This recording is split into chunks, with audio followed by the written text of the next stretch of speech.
I want to start out by saying thank you to one of our listeners who gave us our topic today. Thank you for the topic of grief. We did a topic of loneliness last summer, and we touched on grief a bit, but this time that's our main topic. And I want to say grief can be a couple different things in my mind. It's really the grief of a loved one, the grief of a close friend, grief from divorce. I've experienced all of these things, and it's going to be an interesting dive today, I would say. How about you, Mm. Bethany? Yeah, I actually was thinking the same thing about grief. I think grief can be a loss of a loved one, but it also can be the loss of a dream. It can be a loss of what you thought something was going to look like and it didn't turn into that, which is sort of that dreamlike or just the loss of a lot of things at one time where maybe it's a loss of a job and loss of a family member and it happens all at once. Sometimes, Carol, it happens in like a deluge and you feel Mm, like, "Oh, there's so much. I don't mm. know how I can handle this." And so I think today we're gonna talk about just how to, live in that discomfort maybe a little bit because it is a feeling and it is okay to have that. Right. And I also want to say you can have joy again. And so we want to just kind of dive into that. And the first thing I want to do is share some powerful scriptures around hope, because in the end, there is hope throughout all of the distress, throughout all of the loss.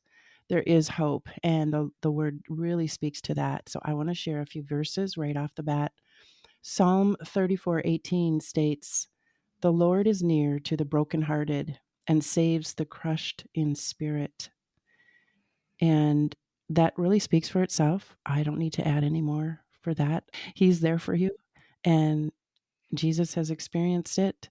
He showed us in his example with Lazarus, for one example. And I mean, that's one of the shortest verses in the Bible is around the Lazarus story, and Mhm. it is he wept, and that was Jesus for Lazarus. So, emotions are there, and crying happens, and that's normal. It's natural. So, it's okay if you kind of feel like, crying isn't your thing, but it's welling up inside of you. It's okay. Can I just add something? Jesus knew what was gonna happen. He knew that he was gonna raise Lazarus from the dead, and he still wept with them. Yeah, He knew because of the his humanness. outcome. Well, Mhm. yeah, and I think it's also when we have other people in our life that are in sorrow or they are dealing with grief, it is okay to weep with them and to share in that grief, right? Absolutely. Yes. I totally see that. I mean, he could have walked on the scene and been like, "Guys, I got this," like, "Don't worry." But he'd been gone for 3 days, I think, right? 2 or 3 days? I mean, he'd been gone a while, right? I mean, it wasn't like he just died and Jesus came on the No, scene. right. I mean, ultimately, it was for God's glory that this happened the way that it did, but I just also think about he stayed in that moment, and, like, when it says Jesus wept, I actually pulled this out. So, Carol, can I Absolutely, go for it. in verse this comes from John 11 and verse 33. When Jesus saw her weeping, and I think her is Mary. It is Mhm. Mary. The Jews who had come along with her also weeping. He was deeply moved in spirit and troubled. "Where have you laid him?" he asked. "Come and see, Lord," they replied. Jesus wept. And sometimes I wonder, like, was it out of sorrow or was it out of their unbelief? Or, you know, sometimes I think we look at this as like maybe he was grieving with them, but maybe it was a different type of crying. I mean, people cry for different reasons, right?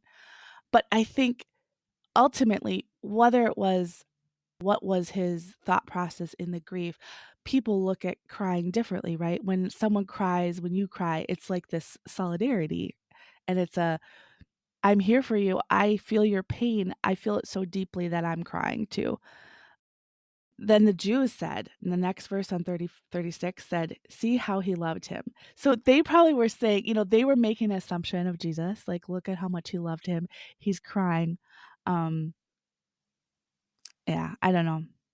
Yeah, it's just an interesting passage to read. 37 says, "But some of them said, 'Could not he who opened the eyes of a blind man have kept this man from dying?" And it's almost it is a very there's a lot of emotions going on here in this passage, and I think around this, but ultimately, he was friends with Mary and Martha and Lazarus. He spent quite a bit of time there, and I like this I like this story a little bit because it took place in Bethany, which is my alma Oh, your mater. name. My name. Yeah. Sorry, I didn't mean to, but it is, like, they lived in Bethany, so Yeah. And I think that's a really good point that you bring up. Overall, I see that Jesus is he's human and he actually has feelings that is natural and he's showing these emotions. So I think the message for me is, these emotions are natural to show with your Mhm, friends and whatever the meaning was behind it, whether it was for Lazarus or just that the Jews didn't believe.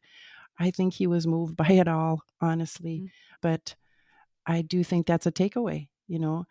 And I want to move on to Revelation 21:4, also in the realm of hope. It is written, He will wipe every tear from their eyes. There will be no more death, or mourning, or crying, or pain, for the old order of things has passed away. That's hope all over the place, mm, right? So if you're mhm. thinking, you know, this is it, I've lost this person or I've lost this thing and there is no hope. This really speaks to that, don't you think?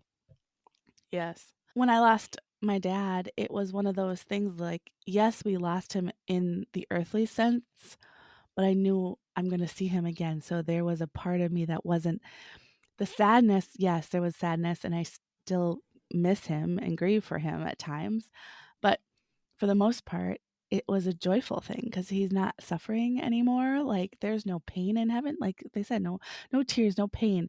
It's just you get to spend eternity with God, and I mean, I don't think we would ever want any of our loved ones that believe in Christ to come back to earth for a day. They wouldn't want to. They're not missing out, and I think it's more of like a grief for us, right? Because we have to go on in this world. Not that we shouldn't, but you know what I mean, Carol? No, I agree. It's a grief for us. And then as believers, we can rejoice Mm, because they are with the Lord, mhm. those believers. And what a joy that is. I mean, yes, we miss them. And I have stories I want to share, but it, we know that they are with the Lord. And what joy is that? And I want to also say, He has overcome the world. So that is the biggest part of this conversation, right? Yeah, He's yeah, overcome death. So it is yeah. only for this stretch of time here on earth, but we live on with him and our loved ones live on with him if they know him and believe in him. But that's the hope of what we talk about, Carol, is when you believe in Christ, we have that assurance of our faith that whoever believes in Jesus, they are a new creature and they will be in heaven when they pass. Exactly. I think about the robber on the cross next to Jesus, and there was 2, and one was like, you know, kinda getting after Jesus and, ridiculing him, and the other robber was like, "Okay, wait a minute, dude, we deserve to be here. We did what we did, but Mhm. he didn't need he's the innocent one here." Mhm. And Jesus looks over at him and says, "Today you'll be in paradise with me." Because he Be believed in him. because he believed.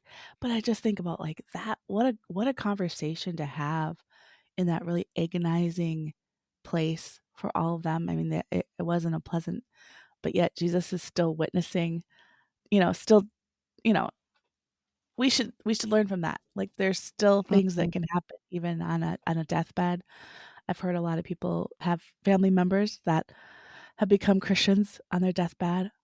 My grandpa became a Christian 3 months before he died, and we prayed and fasted for him for a long time, Yes. for years and years, and we saw the fulfillment of those prayers. Amazing, you know?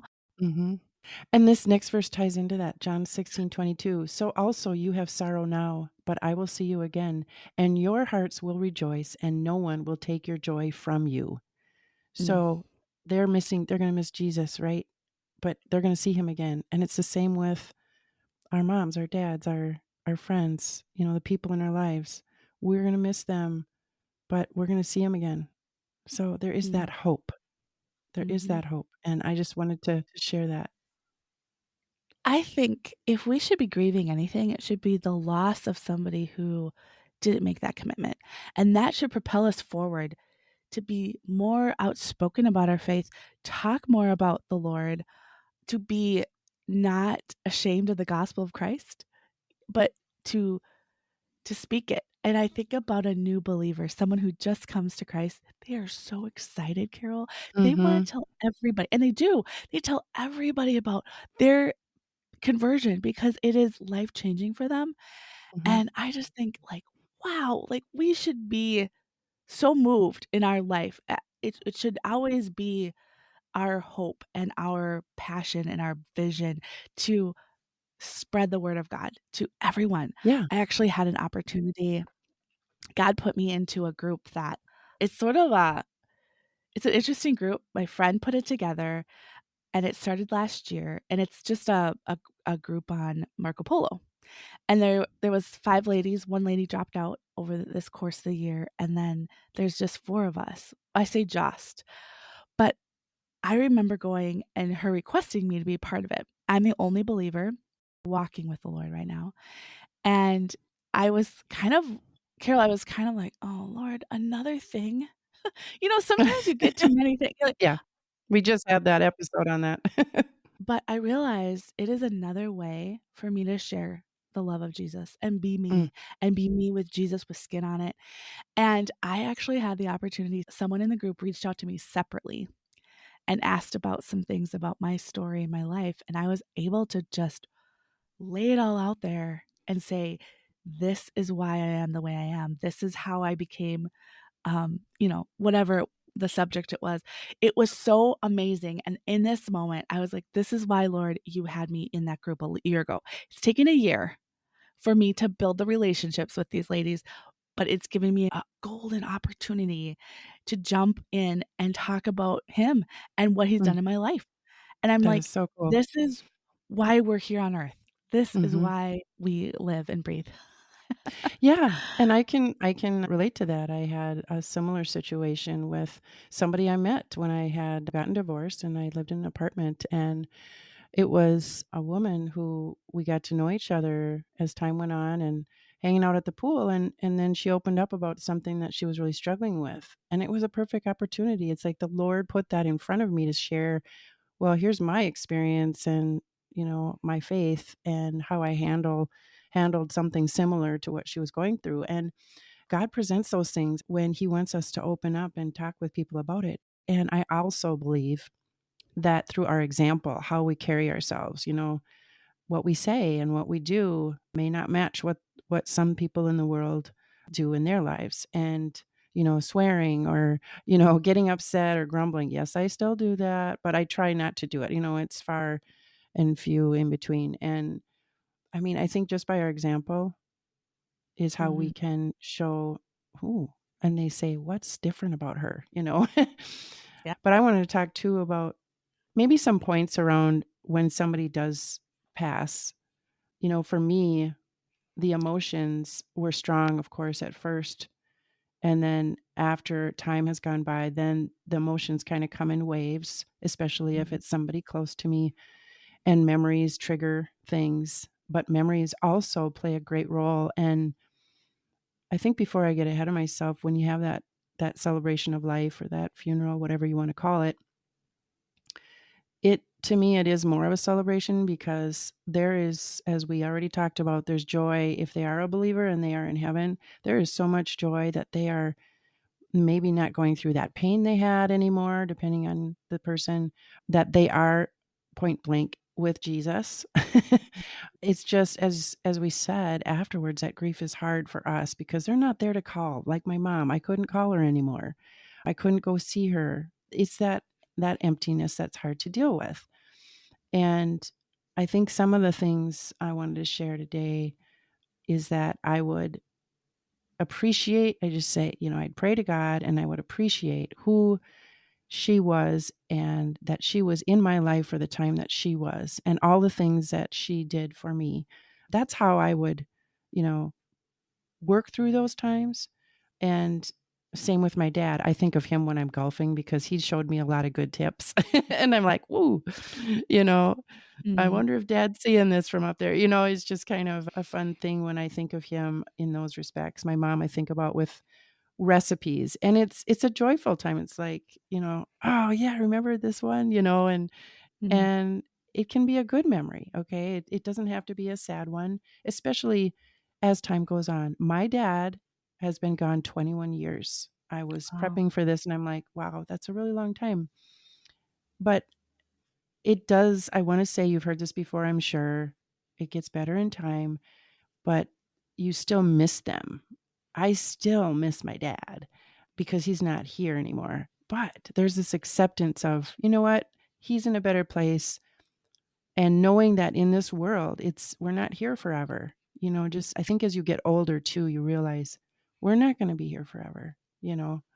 And you want everybody that you love dearly to stay forever, right? I think as a child, I didn't lose anybody very close to me until I think I was in high school, and I had a great aunt that passed away unexpectedly, and I remember I had been to some funerals, but that was the first funeral that really made an impact, and I remember crying at it, and I don't remember Mhm. crying. There was nobody close enough for me to feel that actual, like, loss, I think, and so when it hit me that, we weren't gonna go to Christmas at her house, and I was like, "Where are we gonna go?" Because we always went to her house for Christmas, there was just those memories, and, those are the kinda things you go, "Okay, what's gonna happen?" Yeah, life changes, but it is different. Change is gonna happen when you lose somebody that, close to you. Things will change, but it's not the end of the world, right? Yeah, it gets easier, and it's natural to miss them, and it's natural to cry, and it's natural for it to come in waves, and don't ever think, "Oh, what am I doing? I'm out here in my car, I'm in public, and I gotta go cry." It's like, don't worry about it. It's natural, it happens. And it hits you at different times too. Yes. I remember it was probably almost a year after my grandpa passed away, and I was really close to him, and I was at a women's conference, and I don't even think they were talking about anything, and then all of a sudden, it just washed over me that my grandpa was not gonna be around anymore, and I lost it in that conference, and I remember just going, "Wow, it's been over a year, like, why is this bothering me now?" Or this last fall, I was making dinner one night, and I'm like, "Okay, mom will be here and dad'll come home," and then I stopped, and I was like, "Oh, no, no, dad's not coming home." But, I had that moment of like, "Yep, dad'll come home and we'll have dinner together," and I'm like, Mhm. he's been gone almost 3 years at that point. It was 2.5 years, Carol, and I was like, Yeah. "Why did that?" Like, I don't know. It was Yes. it's just something. Yes. And sometimes I'm like, gosh, I wish I would have asked my dad this question because I wanted to Mm, ask him more about some war things because he was in the war. And I wanna say too about my mom, she's been gone for 9 years, and I had a closer relationship with my mom, and it's hard when I really think about her more because we had more things in common, and, we'd bake together, and, all of the things that, maybe daughters do with their moms more than they do with their dads, and so it is I still get sad, but again, it doesn't last as long as when it first happened. But I have to share this fun thing. She always had this saying, "The wonderful family." Like she'd write it on envelopes to all the kids. She'd write it on cards, "The wonderful, Carol," and, it's just mhm. like it was really fun the way that she had this little momism. They Mm, have these momisms, and it's fun to remember those. That's a good way to mm, work through grief too. Just think of the good things. She loved geraniums, so I always buy geraniums in the spring and make it part of my flower pot arrangement, with some other flowers in it, and it's just a way for me to remember her, and it's joyful. So try and remember some fun things that maybe you used to go to a ball game with your dad or whatever, yep. still go and think about him and maybe bring somebody else. My dad and I used to plant morning glories by seed when I was little, and so I will plant morning glories in Oh, memory of my so dad. Mhm. yeah, see? Maybe that's a thing all around the world, I don't know.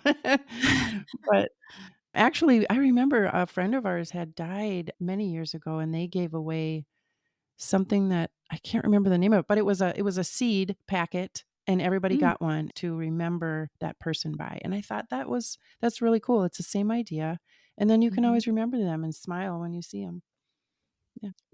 I was talking about timeline, like, my dad was 21 years, my mom was 9 years ago. My mhm, my friend, okay, I had a friend die recently, like, in the last mm, 2.5 weeks, and this really hit home with me because the tears come. It's very fresh. mhm. But I think of it as more of a lament, when you think about it, it's a lament. You miss that person, and I guess in the summary of this, there's 3 different things here. There's a really long time ago, my dad, and there's a Mm. not as long, my mom, and then this recent one, and I'm still feeling it. I mean, it's very fresh. The tears come easier, and those memories of her are more recent. So just know it's okay, and there's differences in how you react to somebody who's just died versus years ago. I'm very happy for her. She was a believer. I know that I'm really gonna be celebrating her when the funeral comes because it is a celebration of life, and I'll probably do something in her memory. So, I just want you guys to have hope that it does it does get better, and all of these feelings and emotions are natural. They're normal. Yeah. I was thinking about Jesus when he was on the cross. It says in John 19:25, near the cross of Jesus stood his mother's sister Mary, and the wife of Corpius and Mary Magdalene. When Jesus saw his mother there and the disciple whom he loved standing near her, which is John, he said to her, "Woman, where is your son?" And to the disciples, "Where is your mother?" From that time on, the disciples took her into their home. And I think about the thought of her, okay, what a marvelous experience, first of all, how Jesus came into the world, right? We have to go back to the very beginning of the angel coming to her and saying, "You are the chosen one to house Jesus, the Son of God, in your body for 9 months," right? And then that's her firstborn son, and she's watching him die on the cross. Think about it as a mother in a mother's eye and the loss of a child. My grandpa said this a long time ago, and I think about it often. His son passed away of cancer in '95, and he died in '99. And he said, "No parent should have to bury their child." Children should bury their parents, but it shouldn't be the other way around. And I just think of the loss of children in a parental situation. Wow, that is a lot, and so Jesus knew that she was going to be in mourning for him. I looked into this a little bit, and a commentary said that the reason he didn't pick a sibling was because they didn't necessarily believe in Jesus. They didn't believe in God, and so he wanted somebody to take care of her that believed in him, right? And so Aha, John, okay. which I didn't that never dawned on me, and so that was a kinda interesting perspective. But Mm. I just think, like, there's a lot of people. I mean, you could be sitting with, maybe you've had a lot of miscarriages, maybe you've lost a child, maybe you've lost a parent, maybe you've lost a loved one, a friend, a husband, whatever. There are people in the Bible that have had that exact same experience, and you just have to go and look a little bit. Oh, yeah. So, yeah, so, like, I'm thinking I thought of about Naomi. Yeah, Naomi. Yes, it was Naomi. Is that who you're gonna say? yeah, Naomi, who lost both her sons and her husband. She lost her whole family. And Mm. then Ruth comes alongside her and, basically just, "I'm going to be your family." And then there's Elizabeth and Zachariah, who had John the Baptist, and he was beheaded Right? and, at a young age. Then I think about David and Bathsheba's child that was Mhm. born into sin, and how he prayed and prayed and prayed for that son, that God would heal him, and God didn't listen, and he still took his son. And so there So are he people. listened, but he didn't answer his prayer. Correct, correct, he did. Yeah, okay. But what I'm saying is, like, he didn't answer the prayer that David was praying so, long, The way and he wanted the way he wanted to, mhm, yeah. and so sometimes, like, I think about, like, life imitates life, and so when you are going through something like this, where in the Bible does the same thing happen? I think about Rachel and Leah. Leah could have babies, and Rachel couldn't have children for a long time. There's just so many things about, Mm, you're not the first person to walk through the pain of grief or whatever you're dealing with, and sometimes it helps when we can look back at somebody else who's gone through this. I mean, that's why they have support groups, right, Carol? They have grief yes. counseling, they have grief groups for the loss of a child or a parent or even a spouse. You're not in it alone. You're not walking through this alone. Absolutely. I wanted to share some support groups that are offered around the world. Grief Share, and it is a support program. You can do it in person or online. And so we're going to share that in our show notes. And there's also Divorce Care, which I wanted to talk about a little bit because when I went through a divorce, I was in a place where I was grieving because it is the loss of a marriage and it is a loss of a partnership. It was devastating. And Jesus helped me through that season of life. And I took a divorce care program that was offered at my church. And we are going to share that in the show notes. It also is an in person or online. I wanted to share that because it's not easy going through that. That is another form of grief, divorce. Just know that there is community out there that's going through the same thing. They're going through that grief of a marriage, and others are going through that grief of people that are close to you and close to them in their lives too. So don't be afraid to reach out and get involved in something that can help. Community is a big, big way to do that, to help you through that. And what comes with that is Romans 12:15, which is around showing love for one another. Rejoice with those who rejoice, mourn with those who mourn. So Mm. I think that maybe somebody out there needs to hear this. And be in prayer.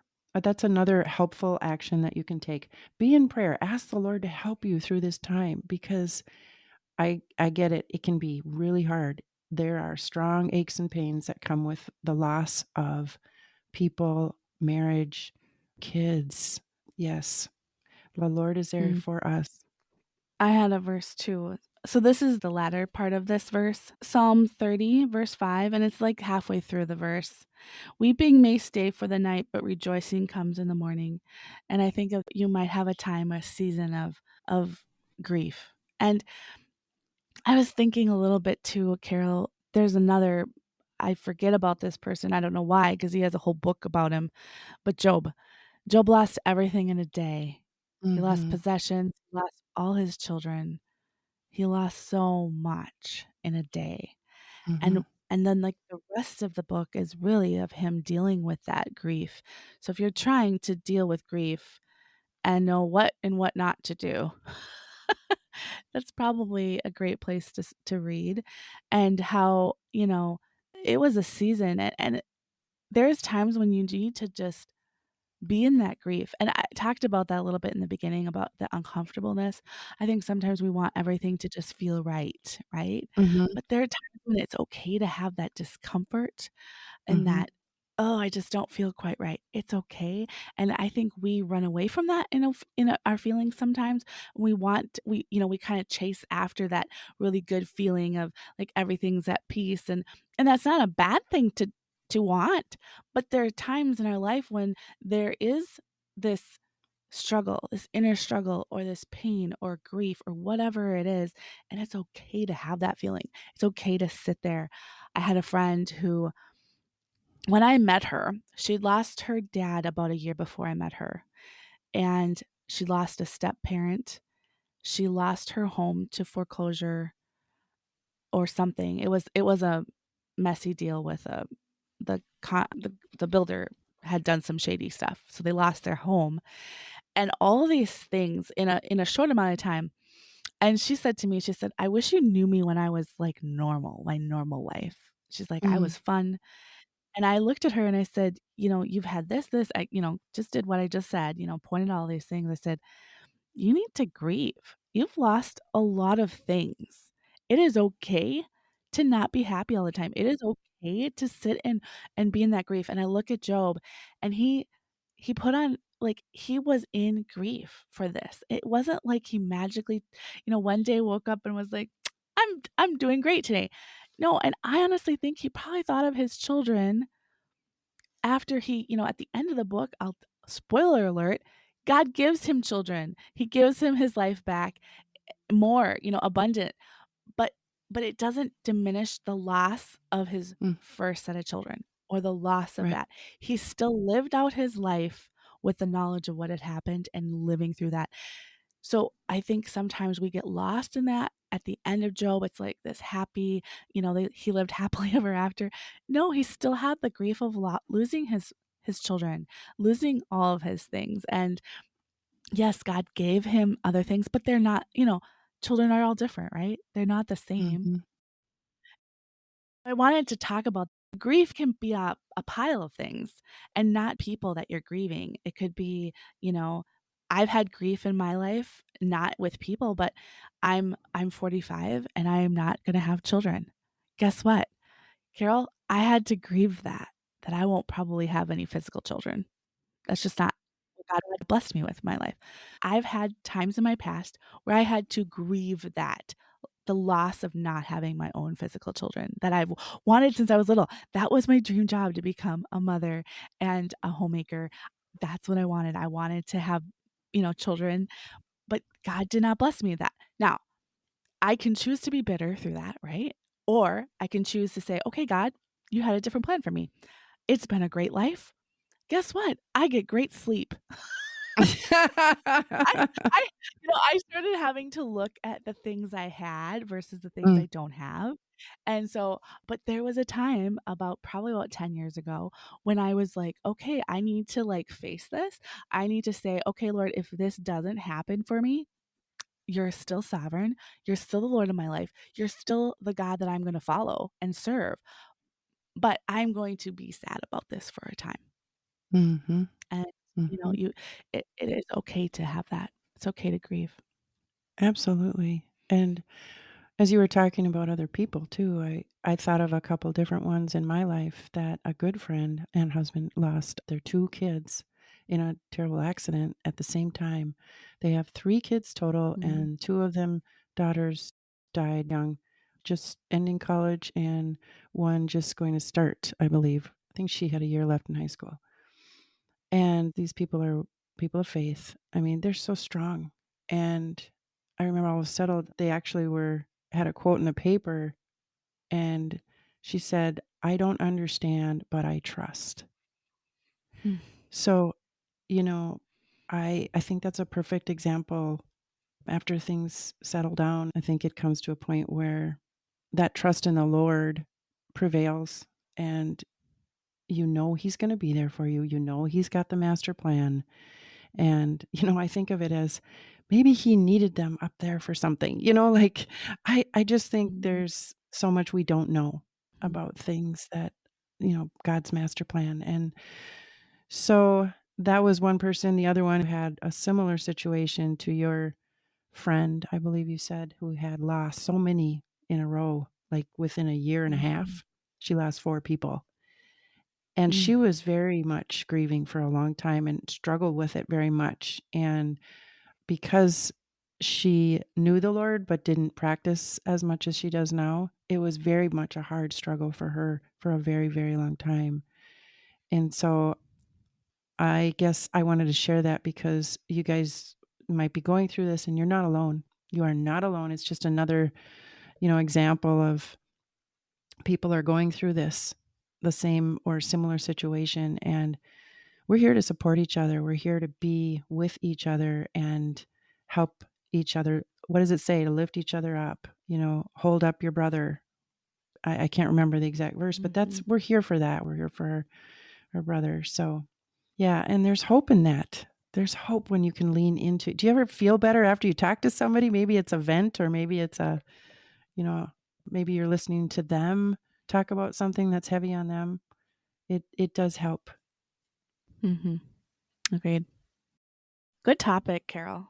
I don't know. This has been Yeah. it's very near and dear to my heart. Yes. And yeah, well, I just think it's great that we can talk about this because some things are really hard in life and they're joy stealers, but it's only for a time and that joy can come back again. Mhm. So funny, this is a little I have my joy spot. Yeah, let's do it. Well, are we on that now? Okay. Yeah, I was just gonna So, say it I and was you gonna say this is a joy I beat you to the punch.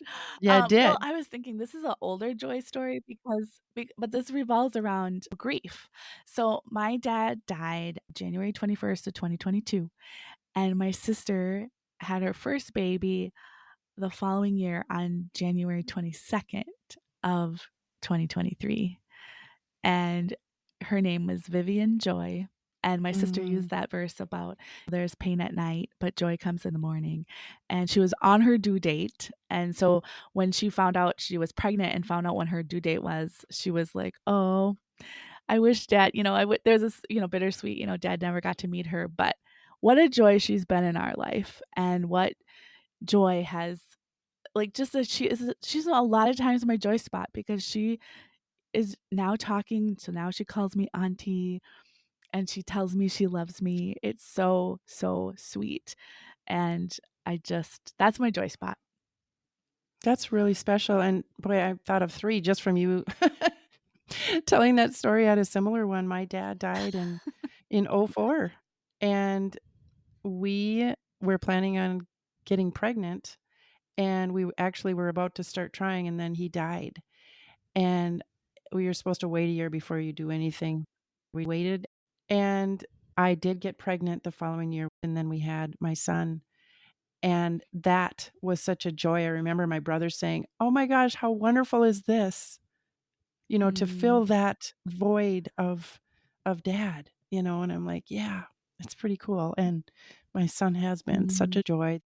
My friend ties into this too mhm, because she was like a grandma to my son. So my friend that passed away a couple weeks ago, she was very special in my son's life and in my life, and we were in the choir together at church and got to know each other there, and she threw a baby shower for my son when I was pregnant, and just very sweet, sweet person who had such a flair for design and all things in that realm. And her and her husband never forgot my son's birthday, always gave him a gift, and anytime we could get together and be together, and she just supported him, and she was a really sweet person in my life. So, I just mm. wanna give a shout out to Karen. Yeah, that's my joy spotlight today. You wanna pray us out? Yeah. Thank you, God, for grief. Thank you for just the hope that lies in you, Lord, that when we put our trust in you, Lord, you will bring us through every situation of our life. And I just pray for the listener who might be going through some grief, some sorrow, whether that's with a family member, a friend, situation, or a dream, Lord. I just pray, Lord, that you'll be with them and give them hope today, that they're not alone, that you always go before us and you always walk with us. And we never have to be alone through this life. No matter what comes in front of us, Lord, you are always there. And that is our hope. And so we just press into you today. And I just ask that the listener will press into you today, will seek you, and that you'll meet them where they're at. And I pray that the sorrow will be for a time, but joy will come in the morning. And we ask these things in your name. Amen. Amen. Alright, it's time to pour Out your joy.